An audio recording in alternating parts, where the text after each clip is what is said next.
Hello friends, मेरा नाम मुकेश है। मैं राजस्थान के बाड़मेर डिस्ट्रिक्ट का रहने वाला हूँ और मैंने नीट 2022 दिया है। इसमें मेरा स्कोर 625 है और मैं इस वीडियो में मेरी जर्नी के बारे में बताना चाहता हूँ कि मैंने 110 से 625 कैसे पहुँचा। तो ये मेरा 4th अटैम्प्ट था। तो स्टार्ट करते हैं स्कूलिंग से। जो मेरी स्कूलिंग थी 10th तक, जो मेरी गांव से ही हुई थी और उसके बाद में मैं कुछ दिन आर्ट्स में पढ़ा था। कुछ पता नहीं था कि आर्ट्स लेने से क्या होगा और साइंस लेने से क्या होगा। तो कुछ दिन मैं आर्ट्स में पढ़ा था। उसके बाद में मैं साइंस लिया था। साइंस 11th और 12th भी मैंने यहीं से की थी, गांव से ही की थी। और मैं एक हिंदी मीडियम स्टूडेंट हूँ। तो फिर धीरे धीरे 11th में गया, 11th धीरे धीरे निकली। फिर 12th में आए और 12th भी धीरे धीरे निकली। 11th 12th जब कर रहे थे तब कुछ भी पता नहीं था कि भी नीट की तैयारी करने से डॉक्टर बना जाता है, ऐसा कुछ पता नहीं था। उसके बाद में धीरे धीरे 12th के बाद में किसी से पूछा। 12th में ऐसे डिस्कस करते थे कि भी नीट का एग्ज़ाम दे ही देते हैं। तो सोचा नीट का एग्ज़ाम देते हैं, फॉर्म भर दिया था। तो फिर नीट का एग्ज़ाम दिया, उसमें स्कोर मेरा 110 था। तो उसके बाद में पूछा भाई कि इससे अच्छा स्कोर लाने की क्या करना पड़ेगा। किसी ने पूछा तो भाई कोचिंग जाते हैं लोग, कोटा एयरलाइन जाना पड़ता है। तो फिर मैं 12th के बाद में 2-3 महीने बाद में कोटा चला गया कोचिंग के लिए। वहाँ धीरे धीरे स्टार्टिंग में गया था। तो हिंदी मीडियम स्टूडेंट के साथ मुझे प्रॉब्लम होती है कि स्टार्टिंग में कोई चीज़ समझ में नहीं आती है।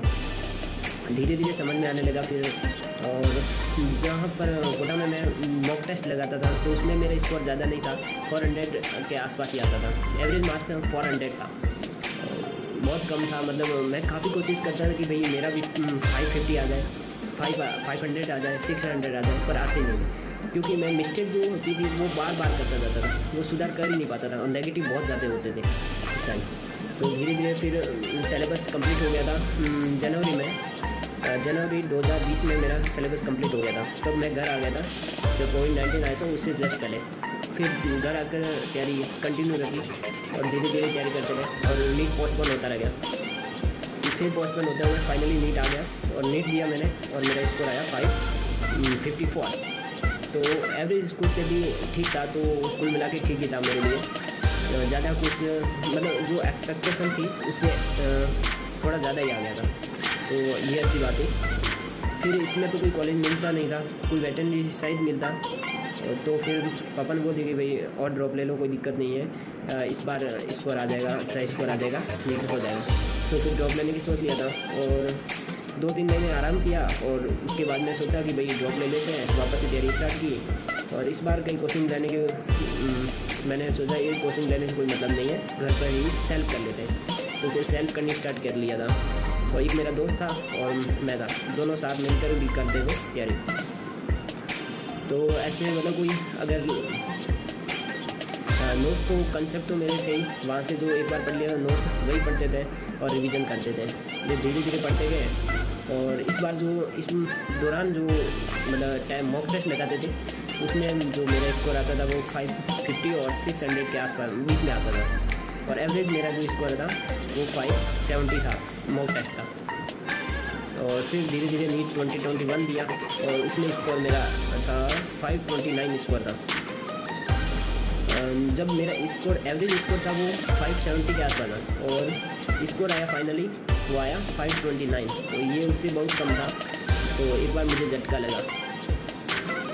पर मैंने कहा कि स्कोर एवरेज स्कोर से भी कम आ गया है तो घटता जाएगा तो फिर आगे कैसे बढ़ेंगे, मतलब अच्छा स्कोर नहीं आ पाएगा तो नीट में कैसे अच्छा कर पाएंगे। तो फिर कुछ दिन डिस्कस किया और इधर उधर से पूछा कि भाई इसमें कॉलेज तो कोई मिल नहीं रहा था, वेटरनरी वगैरह मिलता था तो मुझे लेना नहीं था।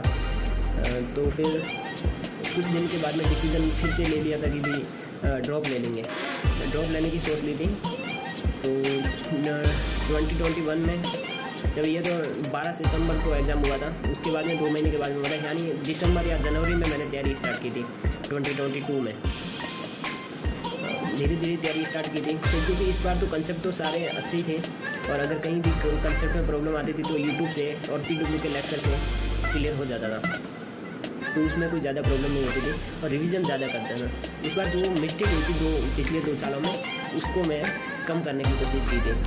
और मिस्टेक को कम करने का तरीका मुझे सबसे अच्छा लगा वो था मॉक टेस्ट ज़्यादा से ज़्यादा लगाना।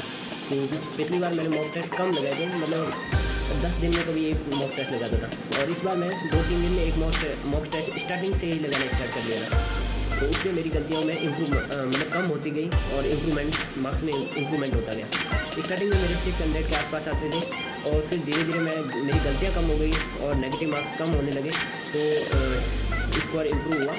और फुल सिलेबस लास्ट में लगाता था जब मेरा स्कोर था 650 के आसपास रहता था, मतलब एवरेज स्कोर इतना ही आता था 640 और 650 के आसपास। और लास्ट के 1 महीने तक मैंने मॉक टेस्ट बहुत लगाए थे, मतलब तकरीबन 2 दिन में एक मॉक टेस्ट लगा ही देता था। तो और जो पहले मॉक टेस्ट में गलतियाँ होती थी वो उसके ऊपर लिख देता था और नेक्स्ट में उसका सुधार करता था। उससे मुझे बहुत अच्छा रहा, मतलब गलतियाँ बहुत कम हुई, मार्क्स भी, कॉन्फिडेंस भी बढ़ता था। गलतियाँ कम जब होती है और नेगेटिव मार्क्स भी कम होने लगते हैं तब कॉन्फिडेंस बढ़ जाता है। तो इससे मेरा बहुत अच्छा हुआ, मतलब नीट में फाइनली, और इतना मार्क्स था। और जब 17 जुलाई को एग्ज़ाम था नीट 2022, उससे एक दिन पहले मैंने टेस्ट लगाया था, उसमें मेरा स्कोर था 649। तो मैंने सोचा भाई 650 से तो अब वो स्कोर आ ही जाएगा इस बार, मतलब उम्मीद थी मुझे, बट ऐसा हुआ नहीं। फाइनली नीट 2022 एग्ज़ाम हुआ, उसमें मेरा स्कोर 625 आया। कम था बट फाइनली सिलेक्शन हो ही गया, मतलब तो ड्रॉपर के लिए यही बड़ी बात होती है कि सिलेक्शन हो जाए।